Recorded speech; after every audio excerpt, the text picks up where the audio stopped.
नमस्कार, मी सरिता कौशिक। झिरो आवरच्या विशेष भागात आपलं स्वागत। अयोध्येत 22 जानेवारीला भव्य अशा राम मंदिरात प्रभू श्रीरामाची प्राणप्रतिष्ठा होणार आहे। त्यासाठी अवघा देश राममय झालाय आणि नेमकं याच काळात शिर्डीत सुरू असलेल्या राष्ट्रवादी काँग्रेसच्या मेळाव्यात माजी मंत्री जितेंद्र आव्हाड एक वक्तव्य करतात।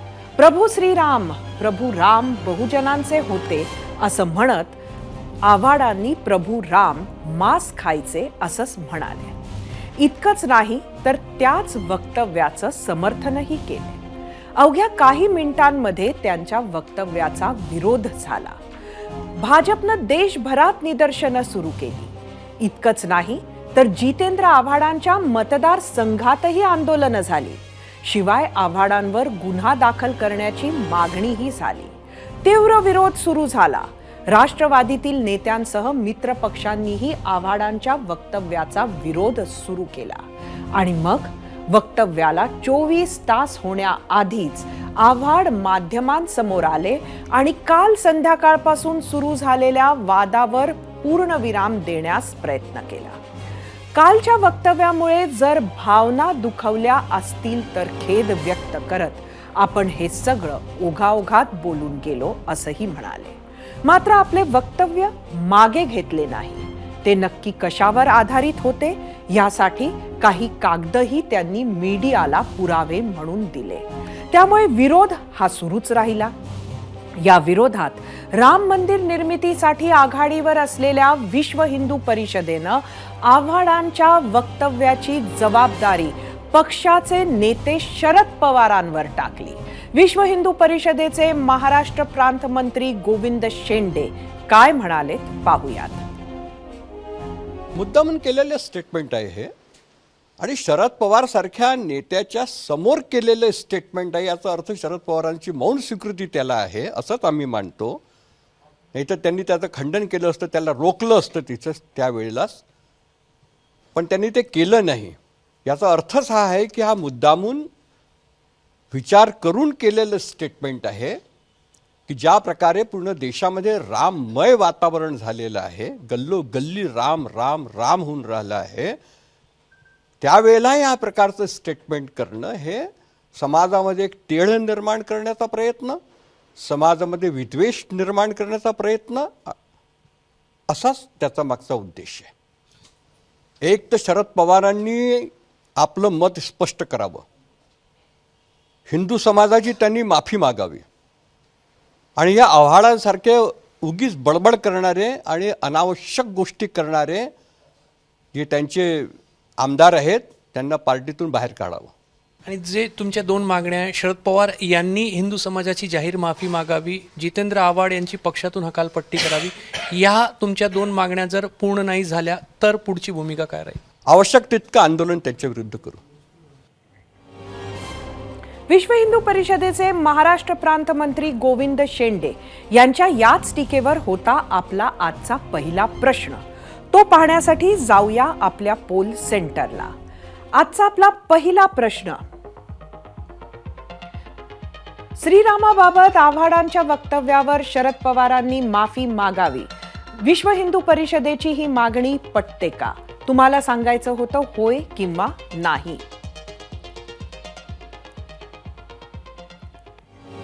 हा सगळा वाद सुरू झाला तो जितेंद्र आव्हाडांच्या त्या वक्तव्यानंतर। शिर्डीतल्या मेळाव्यात कार्यकर्त्यांना संबोधित करताना जितेंद्र आव्हाडांनी नेमकं काय बोलले आणि आज दिवस उजाडताच आव्हाडांनी काय भूमिका घेतली ते दोन्हीही भूमिका पाहूयात। अरे राम आपला आहे, बहुजनांचा आहे राम, शिकार करून खाणारा राम तो आमचा आहे, आमच्या बहुजनांचा। तुम्ही जिथे आम्हाला सगळे शाकाहारी बनवायला जातात की आम्ही रामाचा आदर्श पाळतो आहोत आणि आम्ही मटण खातो। हा रामाचा आदर्श, राम हा शाकाहारी नव्हता, तो मांसाहारी होता। 14 वर्ष जंगलात राहणारा माणूस कुठे जाणार हो ते शाकाहारी शोधायला? मी कुठलंही भाष्य अभ्यासाशिवाय केलेलं नाही, पण त्याही वरती मी जाऊन सांगतो की आजकाल अभ्यासाला महत्व नाही तर भावनांना महत्व आहे, आणि त्याच्यावरती मी एवढंच बोलीन की जर माझ्या कालच्या वक्तव्यामुळे कोणाच्या भावना दुखवल्या गेल्या असतील तर मी त्याबद्दल खेद व्यक्त करतो. 24 तासांच्या आत कालच्या आपल्या वक्तव्यावर आव्हाडांनी माफी नाही तर खेद व्यक्त केलाय.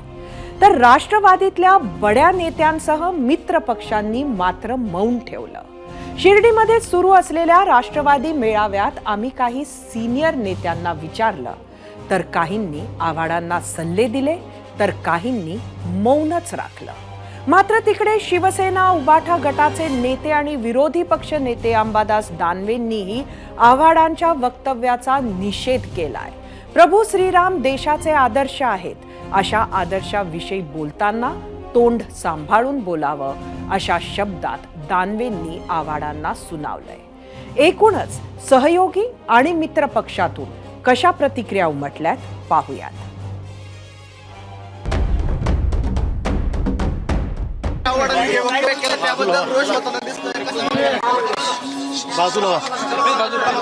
मला ते काय बोलले ते मी ऐकलेलं नाही, त्यामुळे मी कसं कमेंट करणार. असं जर वक्तव्य त्यांनी केलेलं असेल तर तुम्ही त्याच्याशी सहमत आहात? त्यांचं जर तरची उत्तर द्यायची नसतात, त्याचा कॉन्टेक्स्ट काय होता, रेफरन्स टू कॉन्टेक्स्ट काय होता, काय त्याच्या आधी त्यांनी काय बोलले हे बघितलं पाहिजे ना.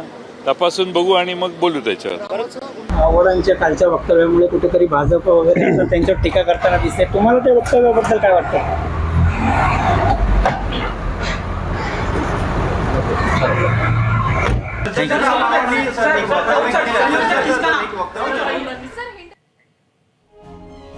प्रभू श्रीराम हे मांसाहारी आहेत असं म्हणत वाद आपल्या देशात काही पहिल्यांदाच उद्भवलाय असं नाही. राम आणि मांसाहार हा वाद तसा जुनाच आहे. कोट्यावधी हिंदू सनातनींच्या आस्थेचं आणि श्रद्धेचं प्रतीक असणाऱ्यांचं प्रभू राम हे पूर्ण सात्विक होते असं मत आहे. तर क्षत्रिय कुलातील राम शाकाहारी कसे असू शकतात असेही प्रश्न काही लोकांनी विचारले. एकूणच प्रभू रामांच्या भोजनाबाबत अनेक मतमतांतर आहेत. पाहूया हा रिपोर्ट.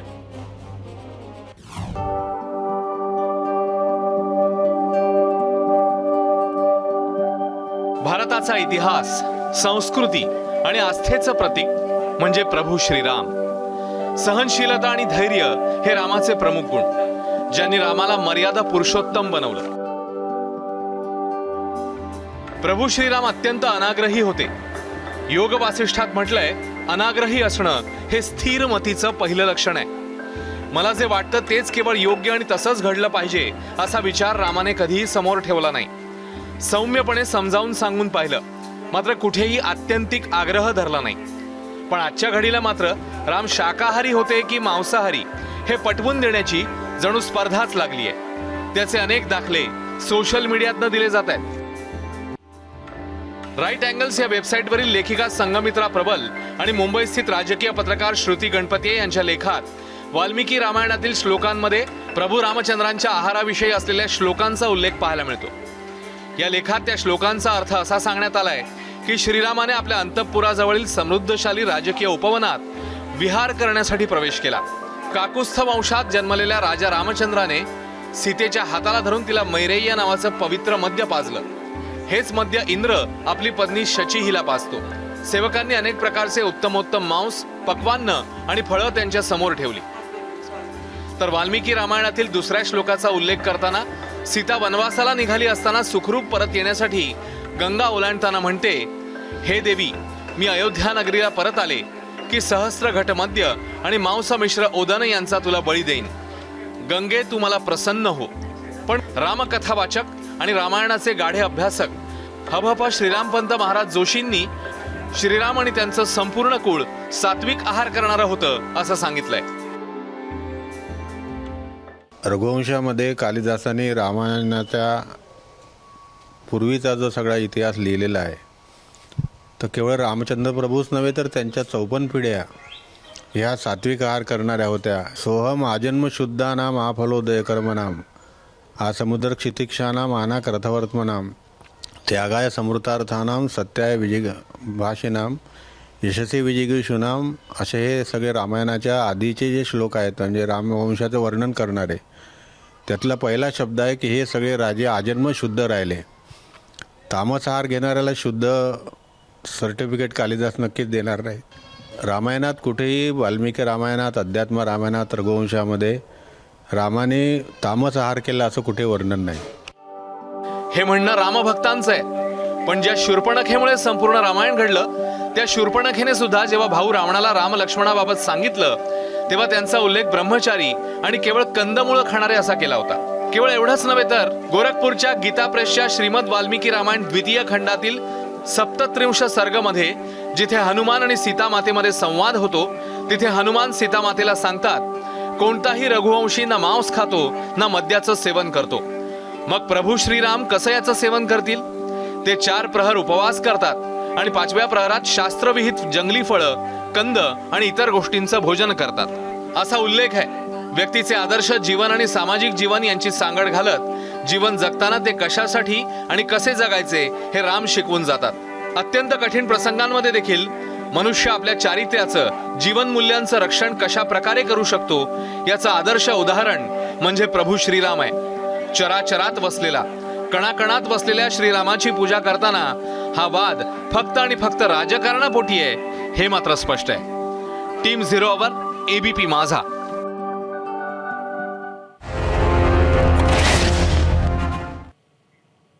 जेव्हा जितेंद्र आव्हाड मंचावरून ही वक्तव्य करत होते तेव्हा पक्षाध्यक्ष शरद पवार तिथेच उपस्थित होते. त्यामुळे शरद पवार काय बोलणार याकडे लक्ष होतं. आज राष्ट्रवादीच्या मेळाव्याची सांगता पवारांच्या भाषणानं झाली. त्यात त्यांनी जितेंद्र आव्हाडांच्या वक्तव्याचा उल्लेखही केला नाही. असो, तुर्तास वेळ झालीये. आम्ही विचारलेल्या प्रश्नावर तुम्ही काय प्रतिक्रिया दिल्या आहेत त्या प्रतिक्रिया पाहण्याची, आणि त्यासाठी आपण जाऊया आपल्या मीडिया सेंटरला. आजचा आपला प्रश्न परत एकदा सांगते. श्रीरामांबाबत आव्हाडांच्या वक्तव्यावर शरद पवारांनी माफी मागावी. विश्व हिंदू परिषदेची ही मागणी पटते का? सोशल मीडियावर काय प्रतिक्रिया आल्यात त्या बघूया. एक्सवरून तेजस सुरवसे, श्रीरामांविषयी असले वक्तव्य खपवून घेतले जाणार नाही. रामाचे मंदिर होत आहे म्हटल्यावर अनेकांना दुःख तर होणारच. एक्सवरून भूषण, शरद पवारांनी जितेंद्र आव्हाडांची पक्षातून हकालपट्टी करावी. एक्सवरून अमोल काते, पवारांनी या गोष्टीचं समर्थन केलं का हे तपासावे. वक्तव्य आव्हाडांनी केलं असेल तर माफी देखील आव्हाडांनीच मागायला हवी. इंस्टाग्रामवरून शांताराम घोलप, हिंदू देवतांवर टीका म्हणजेच पुरोगामित्व अशी यांनी व्याख्या करून ठेवली आहे. फेसबुकवरून हेमेंद्र पंचभाळी, स्वतःला चर्चेत ठेवण्यासाठी काहीही बरळतात.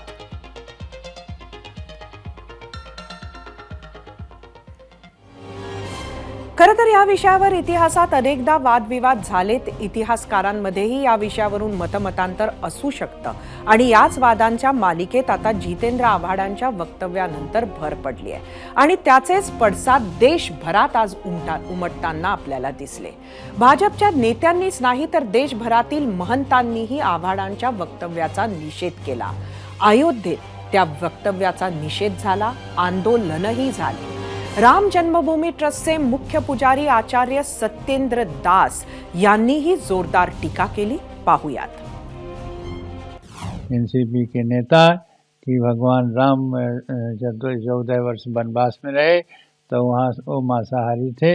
ये झूठ है, एकदम गलत है और इसे झूठे आदमी को हमारे प्रभु के अपमान करने का और उनके करने का कोई अधिकार नहीं है, क्योंकि भगवान सबके हैं. लेकिन सबके होते हुए उनके खान पान के विषय में जो बोल रहा है यह झूठ बोल रहा है, एकदम असत्य है. सदा भगवान हमारे शाकाहारी थे और शाकाहारी के साथ साथ कंदमूल खाते थे, इसलिए ऐसा कहना गलत है और झूठा है. ये निंदनीय भाषा बोल रहा है. हमारे प्रभु को बदनाम करने की जो भाषा बोला वो है बहुत ही निंदनीय है, बहुत ही निकृष्ट यह विचार है. जितेंद्र आव्हाडांच्या या वक्तव्याचे सामाजिक आणि राजकीय पडसाद राज्यभर उमटले. विश्व हिंदू परिषदेनं आव्हाडांना लवकरात लवकर अटक करण्याची मागणी केली आहे. अनेक ठिकाणी त्यांच्या वक्तव्याचा निषेध होतोय. नाशिकमध्ये शहरात साधू संतांनी मोठं आंदोलन केलं.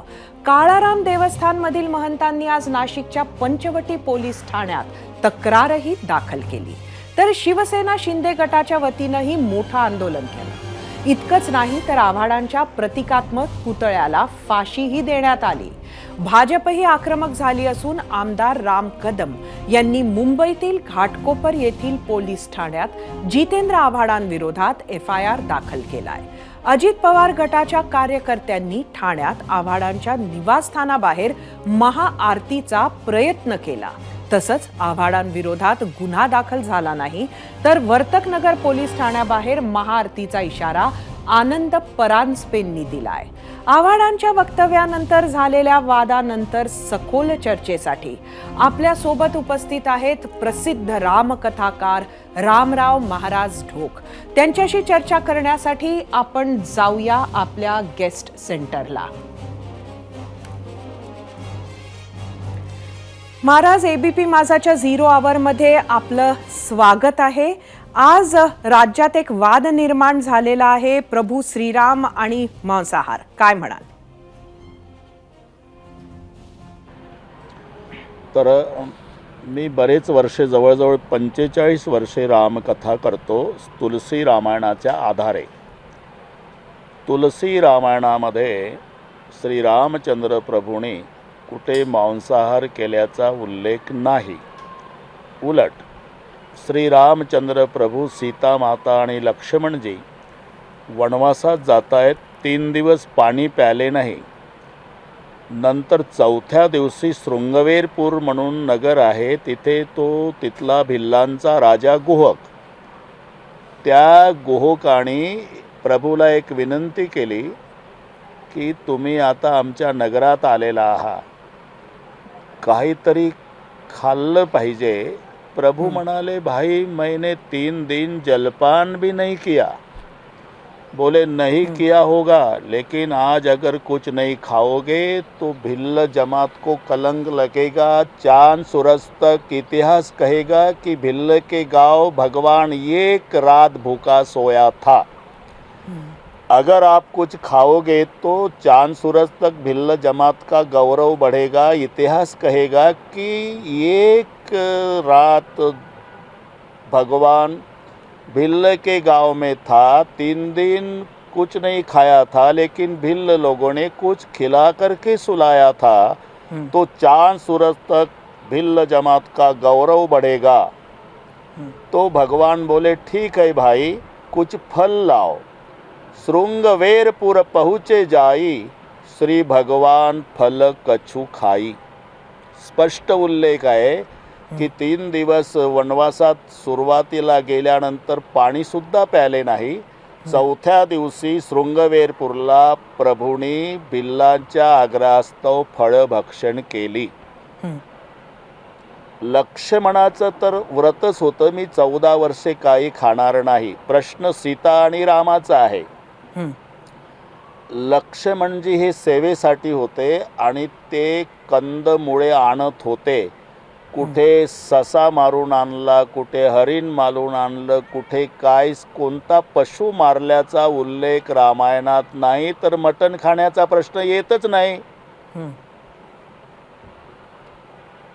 म्हणून पूर्ण तुलसी रामायणामध्ये मांस भक्षण हा आहार शब्द आलेला नाही, फक्त कंदमूल फळे. अजून भरतजी जेव्हा रामचंद्राच्या भेटीला जातात, चित्रकूटावर प्रभूचं वास्तव्य, आणि तेव्हा भरत शत्रुघ्न दोन्ही बंधू भेटायला गेले.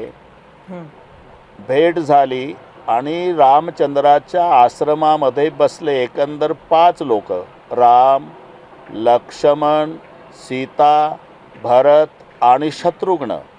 त्यातले गुहकजी आश्रमाच्या बाहेर उभे आहे. तेव्हा प्रभूचं ते सगळे आश्रमातलं वैभव भरतानी पाहिलं. एका कोपऱ्यामध्ये मातीचा माठ, त्याच्यावर केळीचं पान, पानाचा द्रोण. एका कोपऱ्यामध्ये दर्भाचं आसन, पण एका कोपऱ्यात जेव्हा लक्ष गेलं तेव्हा भरत रडायला लागले. रामचंद्र प्रभू म्हणाले, क्यों रोते हो भरत? याचं कारण असं झालं की प्रभूंनी बोरं खाल्लेली होती आणि त्याच्या बिया एका द्रोणामध्ये गोळ्या झालेल्या होत्या. ते दृश्य भरतानं पाहिलं आणि भरताला रडू आवरलं नाही. भरतजी म्हणाले, भैया मेरी माँ कैकई ने आपको बेर की गुठलियाँ चबाने को लगा दिया भैया, ये मेरे पाप का फल भोग रहे हो. म्हणजे तिथेही उल्लेख आहे, प्रभूनं बोरं खाल्ली, शबरीची बोरं खाल्ली, भिल्लांची फळं खाल्ली. सगळा पूर्ण इतिहास सांगतो की प्रभूंनी फळं खाल्ली, याचा अर्थ प्रभू फलाहारी होते. 14 वर्षाच्या वनवासाच्या काळामध्ये प्रभूंनी फक्त फळे खाल्लेली आहे. त्याच्यामुळे कुठे शिकार केली, हरण मारलं, ससा मारला असा लक्ष्मणाच्या हातूनही उल्लेख नाही. लक्ष्मण आणि फक्त कंद आणि मुळे फळं एवढंच आणत गेला आणि सीता आणि रामचंद्रांनी ती फळं भक्षण केली. याच्या पलीकडे दुसरा उल्लेख नाही. मटण वगैरे हा शब्द तुलसी रामायणात कुठेच आलेला नाही. महाराज, एकंदरीत असे वाद तरीही, म्हणजे आपण एवढं सांगितलं, पण तरीही मग असे वाद का होतात, असे वाद होत आलेत इतिहासातही? आता ते प्रत्येकाला व्यक्ती स्वातंत्र्य आहे, त्यांना बोलण्याचं स्वातंत्र्य आहे. तरी पण मला असं वाटतं की जरा बोलताना तारतम्य ठेवा. त्या गोष्टीची काही आवश्यकता नाही ना मॅडम. आता ते बोललंच पाहिजे असंही काही नाही. जर लोकांची भावना आहे, रामचंद्र प्रभूला आम्ही साक्षात परमेश्वर समजतो आणि त्याबाबत सगळ्यांची श्रद्धा आज भारत राममय झालेला आहे. अशा आनंदामध्ये असं बोलणं टाळावं असं माझं वैयक्तिक मत आहे. नक्कीच. महाराज, त्रेतायुग आणि रामायण कशी होती जीवन पद्धती तेव्हा? काय सांगतं रामायण? त्रेतायुगामध्ये एक बाणी, एक पत्नी, एक वचनी व्रत हे रामचंद्र प्रभूचं होतं. त्याप्रमाणे प्रजाजन सुद्धा तसेच वागत होते. रामचंद्र प्रभू 14 वर्षे वनवासाला गेले, तर प्रभूंनी वियोगी जीवन जगण्याची प्रतिज्ञा केली. सीता आणि राम 14 वर्षामध्ये वियोगी जीवन जगले, तर प्रजाजनांनी प्रतिज्ञा केली की आपला राम शिजवलेलं अन्न खाणार नाही, आपण 14 वर्षे शिजवलेलं अन्न खायचं नाही. एक प्रतिज्ञा. आणि दुसरी प्रतिज्ञा, आपला राम वियोगी जीवन जगणार आहे, आपणही वियोगी जीवन जगायचं आहे. म्हणून 14 वर्षाच्या वनवासात अयोध्येमध्ये एकाही लहान लेकराचा जन्म झाला नाही असे व्रतस्थ प्रजाजन जगले. एवढं प्रजाजन सुद्धा प्रभूवर श्रद्धा ठेवून होते. यथा राजा तथा प्रजा ही त्रेतायुगातली घटना. जसा आमचा राम वागेल तसा आम्ही वागेल म्हणणारी प्रजा होती. त्यामुळे तिथे आक्षेप घ्यायला काहीच कारण नाही. येणाऱ्या काळात महाराज, अगदी काही दिवसांवर आलंय अयोध्येतल्या राम मंदिरामध्ये प्रभू श्रीरामाचे रामललाची प्राणप्रतिष्ठा. खरं तर गावागावात आपण रामकथा सांगत फिरत आहात. आत्ताचं वातावरण हे नेहमीपेक्षा काही वेगळं आहे का ह्या पार्श्वभूमीवर?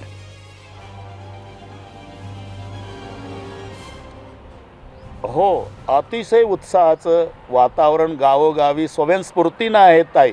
त्याच्यामध्ये सर्वच्या सर्व एवढे उत्साहात आहे की 550 वर्षे आमचा राम राहुटीमध्ये होता.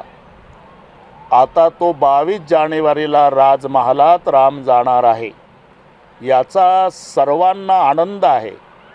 आनंद असण्याचं कारण त्या घटनेचे आम्ही साक्षीदार आहोत, हा सर्वात मोठा आनंद आहे. 550 वर्षापूर्वी ही घटना. तिथून पुढे आमचा राम राहुटीत.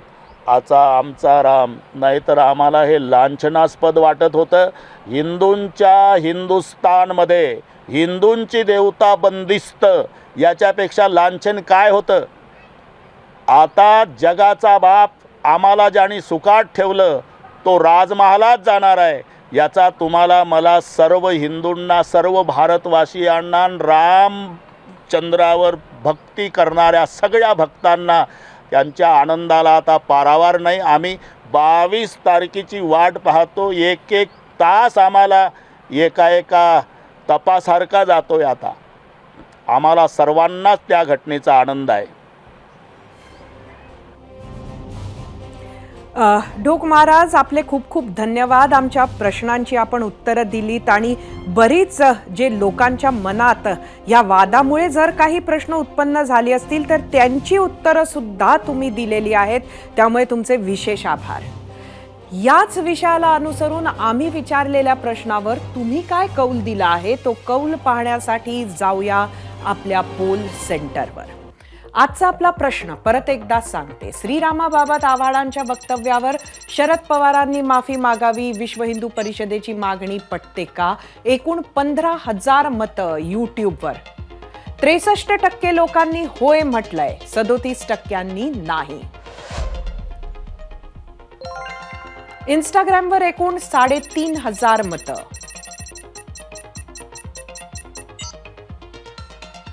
78% लोकांनी होय म्हटलंय, 22% नाही. फेसबुकवर एकूण 1,500 मतं.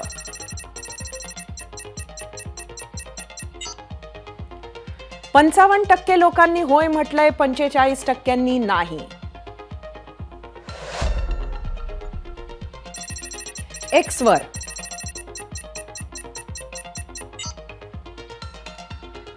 51% लोकांनी होय म्हटलंय, 49% नाही. त्यामुळे होय कडेला कल जो आहे तो जास्त आहे सोशल मीडिया प्लॅटफॉर्म्सवर. अन्नधान्य उगवण्यापासून खाण्यालायक रूपात येईपर्यंत ज्या गोष्टी कराव्या लागतात त्या शिकण्यासाठी शेकडो वर्षांचा कालखंड गेला. जेव्हा शेतीचा शोध लागला नव्हता तेव्हाचा काळ वेगळा होता. मात्र शेतीचा शोध लागल्यापासून आजपर्यंत अन्न संस्कृतीत मोठा बदल होत आलाय. आज तेच अन्न माणसाची ओळख सांगतं. अन्न बनवण्याच्या पद्धती, त्यात वापरल्या जाणाऱ्या पदार्थांसह अनेक गोष्टींमधून एखादा समाज, धर्म, परंपरा, जाती व्यवस्थेबद्दलच्या अनेक गोष्टी उलगडून जातात. इतिहासात जेव्हा मानवी संस्कृतीचा विकास होत होता तेव्हा भारत जगापाठीवर सगळ्यात पुढे होता. त्यामुळे इथं खाद्य संस्कृतीचा विकास मोठ्या प्रमाणात झाला. ही संस्कृती पुढे धार्मिक भावनेशी जोडली गेली. आपल्या देशात हिंदू धर्मियांची संख्या इतर कोणत्याही धर्मापेक्षा खूप जास्त असल्यानं इथं हिंदूंची अन्न संस्कृती रुजली आणि पुढे वाढत गेली. ही खाद्य संस्कृती देवदेवतांभोवतीही वाढत गेली. काही विशिष्ट देवतांसाठी फळभाज्यांचा नैवेद्य बनवू लागला, तर काही देवतांना प्रसन्न करण्यासाठी प्राण्यांची आहुती दिली जाऊ लागली. अनेक धर्मांमध्ये पशुबळी परंपरेला खूप मोठा इतिहास आहे. युरोपापासून आशियापर्यंत जवळपास प्रत्येक देशामध्ये पशुबळीचा इतिहास आहे, परंपरा आहेत. त्याच परंपरा आजही कायम आहेत. आपली श्रद्धा जोपासत असताना इतरांना त्याचा त्रास व्हायला नको हेही ध्यानात ठेवणं तितकंच गरजेचं आहे. आणि आता जेव्हा देशात राम पर्वाची नव्यानं सुरुवात होते, जगभरात ज्या राम मंदिरासह प्राण प्रतिष्ठेची चर्चा सुरू आहे, कोट्यावधी हिंदूंच्या आस्थेचा विषय बनलेल्या प्रभू श्रीरामाच्या प्राण प्रतिष्ठेचा सोहळा अवघ्या काही दिवसांवर आलाय. ज्या दिवशी अयोध्येत सोहळा होणार आहे त्या दिवशी देशात दिवाळी साजरी करण्याचे आवाहन केलं जातंय. इतकंच नाही तर महाराष्ट्रातच नव्हे तर संपूर्ण देशात दारू आणि मांस विक्रीवर बंदी घालावी अशी मागणी केली जाते. कारण आजही बहुतांश लोकांची श्रद्धा ही कुठेतरी उपवास, शाकाहार याच्याशी जोडलेली आहे. नेमका अशा वेळी हे भाष्य करणं खरंच गरजेचं होतं का? नेता जरी शरद पवारांसारखा दिग्गज असला तरी गट मात्र आज नव्यानं अस्तित्व निर्माण करू पाहत आहे. अशात याची राजकीय किंमत मोजावी लागेल का हे मात्र आत्ताच सांगता येणार नाही. ज्योतनिष्ठेची, लोकशाहीच्या संरक्षणाची या घोषवाक्यासह राष्ट्रवादी शरद पवार गटाचं 2 दिवसीय शिबिर शिर्डीत आज संपन्न झालं. अनेक आमदार गेले, फार कमी उरले. मात्र जे पाठीमागे राहिले त्यांना बळ देऊन, त्यांना प्रोत्साहित करून मैदानात उतरवण्याचा हा कार्यक्रम. शरद पवारांच्या राष्ट्रवादीत अनेक अभ्यासू चाणाक्ष नेते होते, पण त्यातील ज्यादातर नेते हे आता अजित पवारांबरोबर निघून गेलेत. त्यामुळे नव्या नेतृत्वाला वाव तर मिळालाय, पण लोकांमध्ये कुठले मुद्दे घेऊन जायचे, काय सांगायचं हे नव्यानं शिकवण्यासाठीचे हे शिबिर. या 2 दिवसांमध्ये विविध विषयांमधील तज्ज्ञांसह शरद पवारांपर्यंत 14 जणांची भाषणं झाली. आजची सुरुवात झाली ती साईबाबांच्या दर्शनानं. सुप्रिया सुळे आणि शरद पवार साईबाबांच्या दर्शनाला पोहोचले. त्यानंतर दोन्ही नेते मेळाव्यात सामील झाले आणि भाषणाला सुरुवात झाली. प्रत्येक भाषण एक महत्त्वाचं टार्गेट म्हणजे सध्याचे उपमुख्यमंत्री देवेंद्र फडणवीस, तसेच दुसरे टार्गेट म्हणजे याच सगळ्या वक्त्यांचे कधी काळचे जवळचे किंवा लाडके अजितदादा आणि सुनील तटकरे. आज मात्र इथे त्यांना गद्दार असा उल्लेख करत अजित पवार गटाच्या आमदार खासदारांना निवडणुकीत जागा दाखवून देण्याचे आवाहन करण्यात आले. पवार गटाचे प्रदेशाध्यक्ष जयंत पाटलांनीही आगामी काळ संघर्षाचा असल्याचे स्पष्ट केले. या शिबिरात विशेष चर्चा राहिली ती आणखी एका पवारांची, अर्थात रोहित पवारांची. एवढ्या महत्वाच्या शिबिराला रोहित पवार अनुपस्थित राहिल्यानं कार्यकर्त्यांमध्येच कुजबूज पाहायला मिळाली. त्यातच रोहित पवार आणि जयंत पाटलांमध्ये वितुष्ट आल्याची चर्चा रंगली होतीच, तर दिलेल्या वेगवेगळ्या कारणांमुळे गोंधळात भर पडली. कालच्या दिवसातला हा गोंधळ संपतो ना संपतो तोच जितेंद्र आव्हाडांनी प्रभू श्रीरामावरून नवा बॉम्ब टाकला. शिबिर आणि शरद पवार गटाची तयारी बाजूला राहिली. मुद्दा गाजला तो जितेंद्र आव्हाडांचा. या शिबिरावरच आधारित होता आमचा आजचा दुसरा प्रश्न. तो प्रश्न पाहण्यासाठी जाऊया आपल्या पोल सेंटरवर. आजचा आपला दुसरा प्रश्न होता, शिर्डीतला राष्ट्रवादी काँग्रेसचा मेळावा यशस्वी झाला असं वाटतं का? तुम्हाला सांगायचं होतं होय किंवा नाही. एकीकडे रोहित पवार जयंत पाटील यांच्या आपसी संबंधावर काही प्रश्न उभे झाले असताना रोहित पवारांचे जितेंद्र आव्हाडांसोबत ही जमत नाही का हा सवाल उठला, तो म्हणजे एका ट्विटमुळे. आव्हाडांच्या प्रभू श्रीराम मांसाहारी होते या वक्तव्यावर रोहित पवारांनी थेट अबुधाबीतून आपले म्हणणे ट्विटच्या माध्यमातून मांडले. आधीच विरोधकांच्या टीकेचे धनी झाल्यानंतर घरातूनच आहेर मिळतोय म्हटल्यावर मग जितेंद्र आव्हाडांचाही संताप झाला. त्यांनी रोहित पवारांना उत्तर दिलं. ते इतक्यावरच थांबले नाही, तर बाबासाहेब पुरंदरेंच्या आपल्या विरोधाच्या काळाचा सुद्धा एक किस्सा सांगितला. पाहूयात. रोहित पवार काय बोलतात ह्याच्याकडे मी फार महत्त्व देत नाही आणि मला काय फार त्यांच्याविषयी बोलायचं नाही. अजून लहान आहेत, पहिली टर्म आहे त्यांची. अबुधाबीमध्ये जाऊन बोलणं खूप सोपं आहे.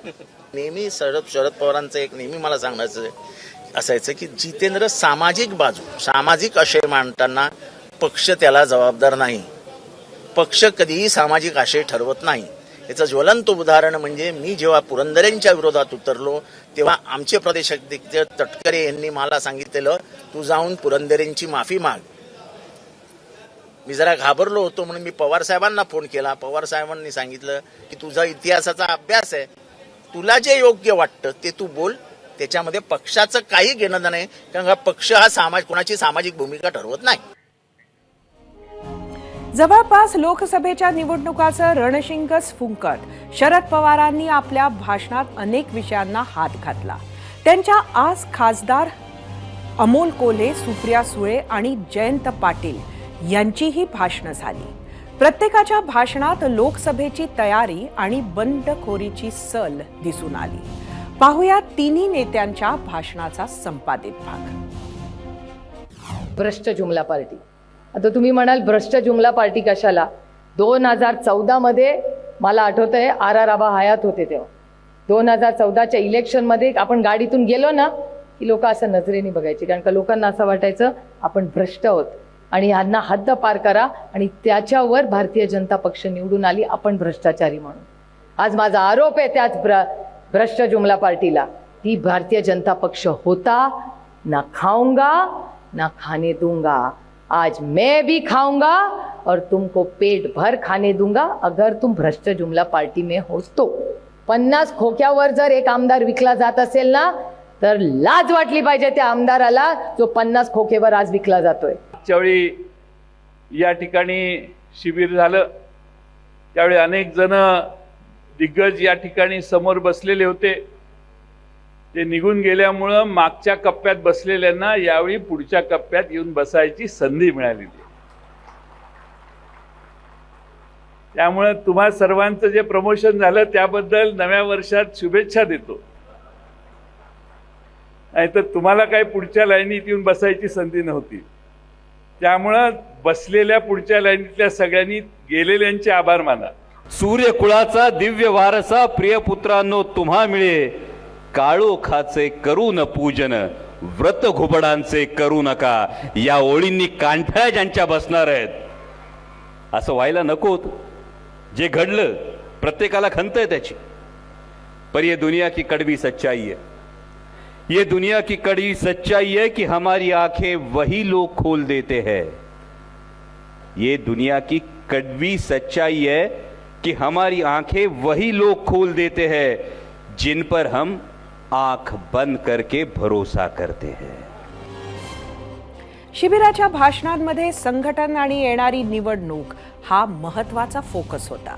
शरद पवारांनी शिबिरातून राज्यात सध्या पेटलेल्या आरक्षणाच्या मुद्द्यालाही हात घातला.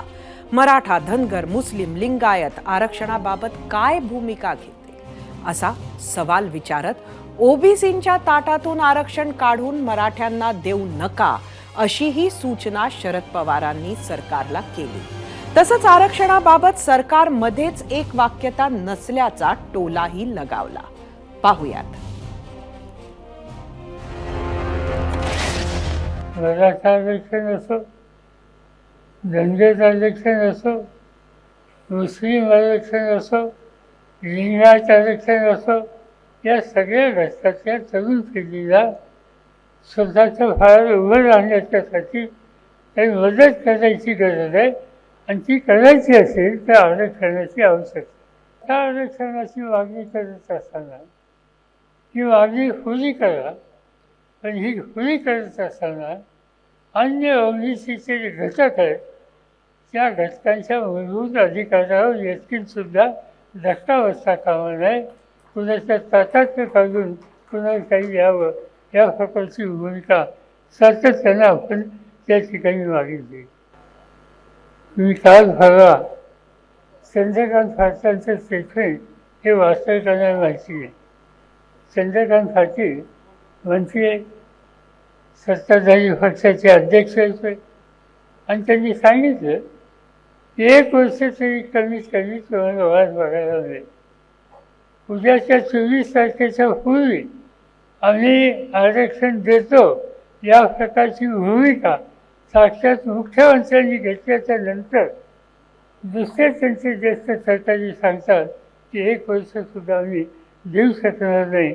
याचा अर्थ आज त्यांची सरळ फसवणूक या ठिकाणी केली.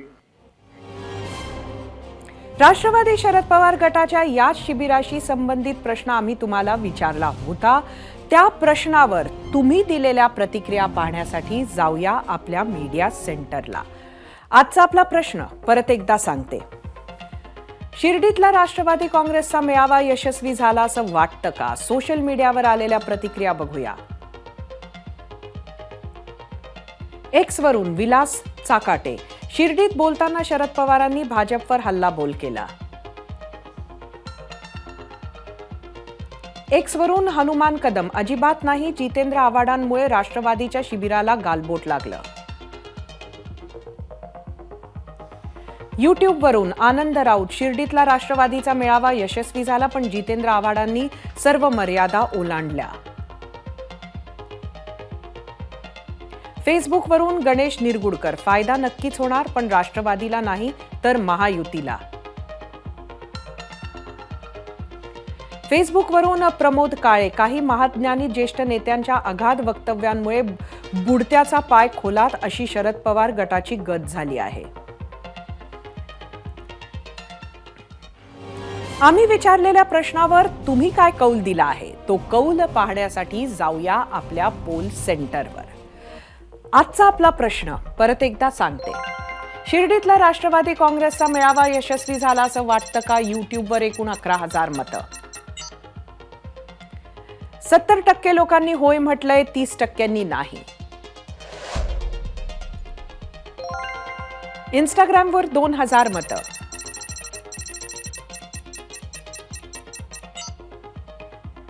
एकूण 50% लोकांनी होय म्हटलंय, 51%नी नाही.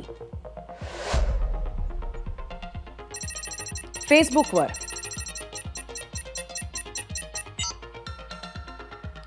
47% लोकांनी होय म्हटलंय, 53%नी नाही. एक्सवर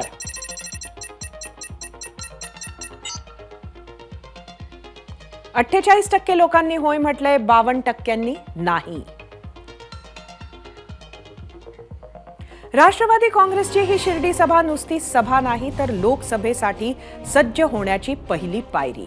एवढ्या मोठ्या संख्येत आमदार निघून गेले, तेही लोकसभेच्या निवडणुकीला अवघे काही महिने उरले असताना. अशा वेळी या आमदारांवर फक्त आरोप प्रत्यारोप करत किती वेळ घालवायचा, याचा हिशेब शरद पवारांसारख्या अनुभवी राजकारण्यानं मांडला असेल. आता आमदारांची फळी गेली, बरेच पदाधिकारीही गेले. उरलेल्यांना घेऊन जर मैदानात उतरायचं असेल तर रोजचे फक्त मीडियात भलं बुरं बोलत यश संपादन करणं कठीण आहे, हे पवारांसारख्या नेत्याला सांगण्याची गरज नाही. संघटन बांधण्याचा आयुष्यभराचा अनुभव घेऊन शरद पवारांनी हे 2 दिवसीय शिबिर घेतले. महत्वाचे म्हणजे या वयात ते स्वतः तिथे 2 दिवस उपस्थित होते. इथे जमलेल्यांना काय मुद्दे जनतेत घेऊन जायचे, कुठले मुद्दे कसे मांडायचे, मोदी सरकारचे अपयश काय सांगायचे, हे सगळे सांगितल्या गेले. हे इथे जमलेल्यांचे झाले. पण जितेंद्र आव्हाडांच्या मांसाहाराच्या वक्तव्यामुळे शिबिराचा फोकस मात्र डायव्हर्ट झाला, हे नक्की. बातमी 2 प्रवासांची. यातली पहिली यात्रा आहे राहुल गांधींची, तर दुसरी बातमी आहे पंतप्रधान नरेंद्र मोदींच्या प्रवासाची. दोघांचंही एकच लक्ष्य, ते म्हणजे अवघ्या काही दिवसांवर आलेली लोकसभा निवडणूक. राहुल गांधींनी 2022 मध्ये कन्याकुमारी ते काश्मीर भारत जोडो यात्रा काढली. त्याचा त्यांना निवडणुकांमध्ये किती फायदा झाला, यावर वेगवेगळी मतं असू शकतात.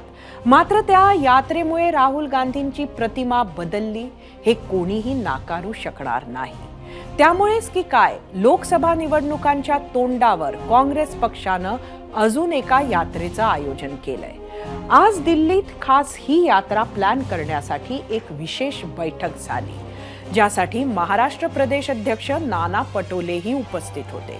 राहुल गांधी कोणकोणत्या राज्यांमध्ये फिरणार आहेत आणि ही यात्रा किती दिवस सुरू राहणार आहे, पाहूयात यावरचा एक स्पेशल रिपोर्ट.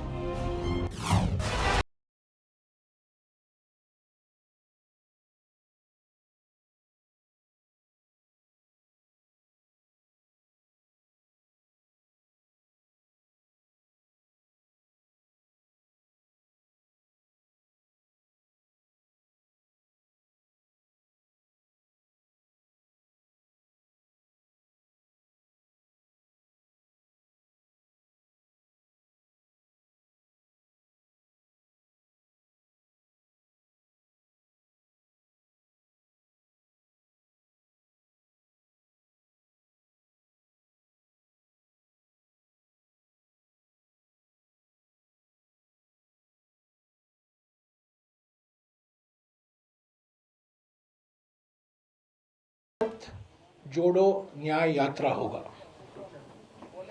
भारत जोड़ो न्याय यात्रा, न्याय तो मकसद ही है।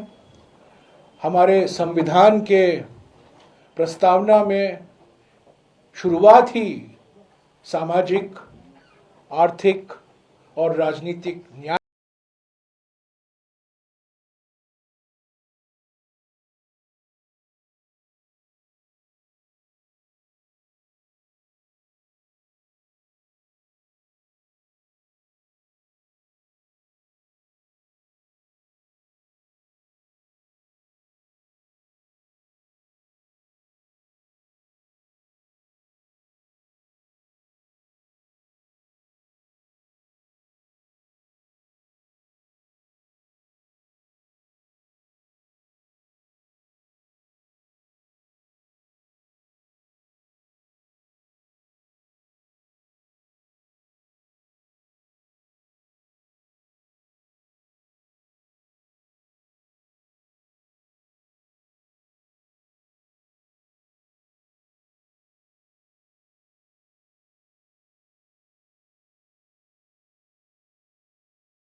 राहुल गांधींची यात्रा 14 जानेवारीला सुरू होणार आहे. मात्र त्याआधीच पंतप्रधान नरेंद्र मोदींनी आपलं मिशन लोकसभा सुरू केलंय. त्यासाठी त्यांनी टार्गेट केलाय दक्षिण भारत. गेल्या 4 दिवसांपासून ते तामिळनाडू, केरळच्या दौऱ्यावर होते. हाच दौरा आटपून ते लक्षद्वीपला पोहोचले. तिथं त्यांचा एक साहसी अवतार दिसून आला. लक्षद्वीपच्या दौऱ्यावर असताना नरेंद्र मोदी यांनी स्नॉर्केलिंगचा अनुभव घेतला. अत्यंत साहसी प्रकार असल्यानं मोदींच्या स्नॉर्केलिंगची चर्चा सुरू झाली आहे. स्नॉर्केलिंग हे स्विमिंगपेक्षा वेगळं आहे. स्नॉर्केलिंगमध्ये तुमच्या चेहऱ्यावर एक शील्ड असते आणि एका ट्यूबद्वारे ऑक्सिजन घ्यावा लागतो. त्याचे फोटो नरेंद्र मोदी यांनी ट्विटर हँडलवर शेअर केले आणि ते तुफान व्हायरल तर झालेच, पण सोबतच वयाच्या 73व्या वर्षी मोदींनी दाखवलेल्या साहसाची चर्चा रंगली आहे. त्यातच मोदींनी इथला समुद्र आणि अप्रतिम सौंदर्याचेही दर्शन घडवले. या दौऱ्यातील भेटीचे फोटो ट्विट करताना पंतप्रधानांनी अगती, बंगाराम आणि कावरती या बेटांवरील लोकांच्या आदरातिथ्याबद्दल आभारही मानले. लक्षद्वीप की सुंदरता को शब्दों में समेटना बहुत मुश्किल है. हो, अरे ते कोरल्सचे दाखवा. के अलग अलग देशों के द्वीपों को देखने जाना चाहते हैं. लक्षद्वीप का जमीनी इलाका भले ही छोटा हो, लेकिन लक्षद्वीप के लोगों का दिल जरूर देखें. समुद्र जितना विशाल है.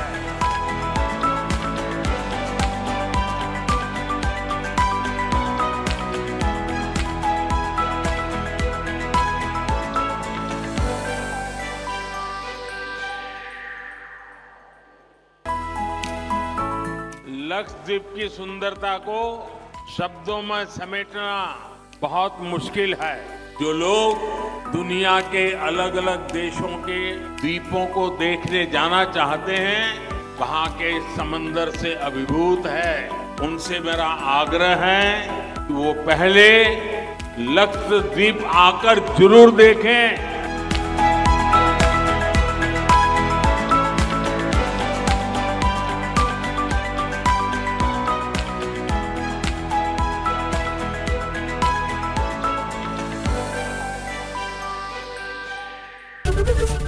एबीपी माझा, उघडा डोळे बघा नीट.